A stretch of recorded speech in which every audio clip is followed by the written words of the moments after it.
Hi Sagittarius, thank you for joining me for your July 2017 forecast for the month. I'm happy to be here. Thank you for subscribing to the channel and for your support on my Facebook page, Audrey Alison Astrology and Tarot, as well as Instagram. I am shuffling the Lost Tarot of Nostradamus, and I'm excited to use it in the forecast or the tarot portion of the forecast. So let's start. On July 4th, Venus enters the sign of Gemini, and this planet of love and abundance affects your polar opposite sector of soulmates. Nothing is better than having Venus in the 7th house for Sagittarius, and you could be drawing in a new love or enhancing the harmony between your spouse that you already have. And there is a strong connection for business partnerships from the 4th on, and Venus could be the security and the resources, the financial resources, that energy, as well as she can be love. And this will impact the 7th house of business partnerships just like it will the relationship. I think it's going to apply differently for each Sagittarius, so please watch your ascendant forecast as well as your moon. If you are lucky enough to know the time of your birth, then you can check out your rising sign, because those are actually very accurate for the astrology. But these are solar forecasts, so Venus in the 7th has you loving the spouse, or if you're single, you might want to be visible on the 4th of July and get out and see a few people around that holiday, because you're attracting. Venus is attraction. You could attract the soulmate to you at this time, Sag. The next day on the 5th, Mercury enters Leo, and this will activate our Leo energy for July. All of this is going to work for Sagittarius because you're fire, baby. And this month is all about Leo, so the trining energy of any of the placements you have in Sag is harmonious. And Mercury entering the sector is igniting the foreign travel sector for Sagittarius, the house you naturally govern on the solar wheel, the explorative sector, the house of philosophy and religion and higher certification and theology and law and foreign areas of the globe you haven't seen.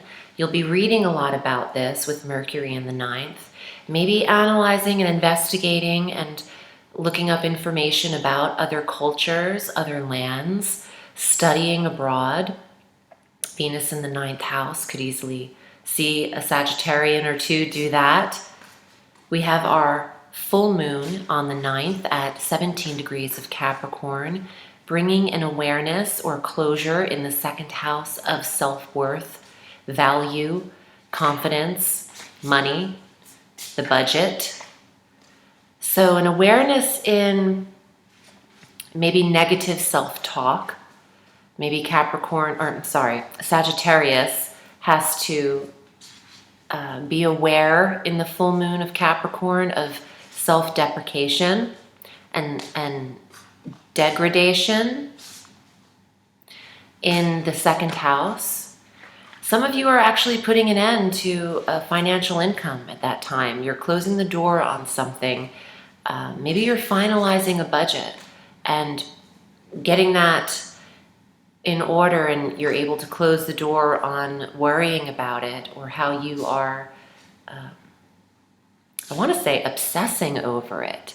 Now, that's not typically what the full moon would be in the 2nd, but I am getting that there's an obsession of some sort. So some Sag is maybe obsessed about the money.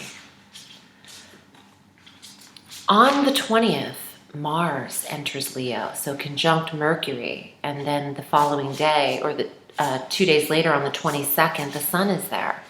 So the Sun and Mars this month are conjunct. This is all conjunct Mercury, and then the new moon on the 23rd is at 0 degrees of Leo.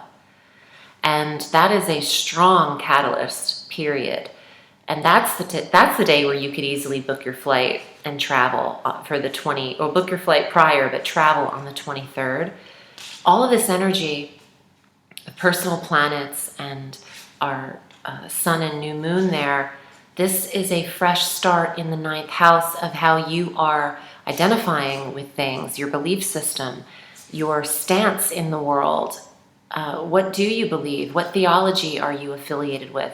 What philosophies in life? And where do you want to go, explorer? Because the 9th house is available to you and you're very comfortable with that energy, Sag. So on the 25th, Mercury makes a second switch into Virgo, affecting the career for Sagittarius. For you writers and editors and public speakers and professors and teachers, this is a beautiful placement of expression in the career. Even if you aren't that as a profession, you're coming across crystal clear with Mercury in the 10th. But you want to get your ducks in a row. For those of you who are able to retire, Mercury here is analytical and communicative and gathering information in the 10th house of title and status and retirement. So for those Sagittarians of the appropriate age, this might apply for you around the end of July. Or maybe just getting things in order for a retirement at the end of the year. On the 31st, Venus enters Cancer, where she is exalted, and this is the 8th house of intimacy. Venus in the 8th house of sex, very loving energy, intimate and warm and harmonious. It's also great for shared resources and a double whammy too, because Venus is that shared resources energy that she gathers from the Taurus energy that she governs, and putting it into the 8th house of other people's money, you could see and generate some wealth or income the very last day through August with Venus in this position.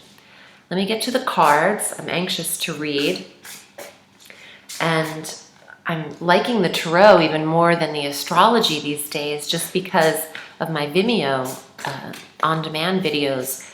I'm enjoying doing them. It's just the tarot. So if you get a chance, check them out. Very strong psychic medium messages on Vimeo, Audrey Alison. And also if you'd like to book a reading with me, I'm at audreyalison.com. I read all through the week, and you can find me there.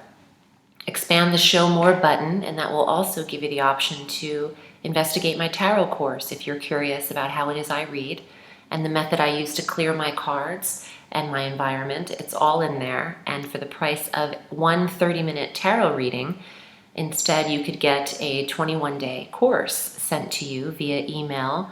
And it's a interactive communication course, so I would be available to answer your questions, etc. So your first card, Sag. Oh, I love this. These are very unique, these cards. They're not at all the symbolism you'd see in the tarot. It's the Ace of Suns is the fire, and this is very strong initiating action. And Sag, this is the fire energy that you're experiencing with this trining energy. You have Saturn with you, okay? So the restrictive energy has been with Sag for some time and will continue to be with you through the 17th or 19th of December when Saturn moves out of Sagittarius. This is a card of action and to take, initiate. And I really feel like it's involving the Leo in the 9th house. The moons. Okay, 6 of moons. That's the 6 of cups. This is a form of nostalgia and recalling the past. My Jersey accent just came out, legit. Recalling the past. Recalling the past and looking back to someone. Oh, they're saying looking back to someone for a new romance. And the Ace of Wands is also that. Could be the initiating spark of true love and romance, and maybe a physicality, a little bit of passion with that card. What's next? 8 of moons, which is the 8 of cups. Maybe you're looking back with a little bit of sadness or maybe depression over something that didn't work out. And you want to start over. You wish you could do it over again. The Ace initiating this means maybe you'll get a second chance. Well, the 9 of stars is equivalent to the Nine of Swords. And you could have some stress around a past relationship, a past intimacy. Maybe Venus in the 7th at the top of the month is actually bringing in an old flame. An old flame, Ace of Swords, or Ace of Sons, of Wands. Initiating something new with someone. You do have another card. Ooh, Nine of Globes, which is the Nine of Coins. And this is the most chilled out money card there is, because it's a card of luxury. And it's a card of overabundance and having so much that you are comfortable and laid back, and you have your fruit and your cheese and your wine, and maybe a little bit too much. Maybe Sag is being a little gluttonous with what he can spend his money on, or she, but I think that some of you are making up for lost time, is the message I want to say. Making up for lost time.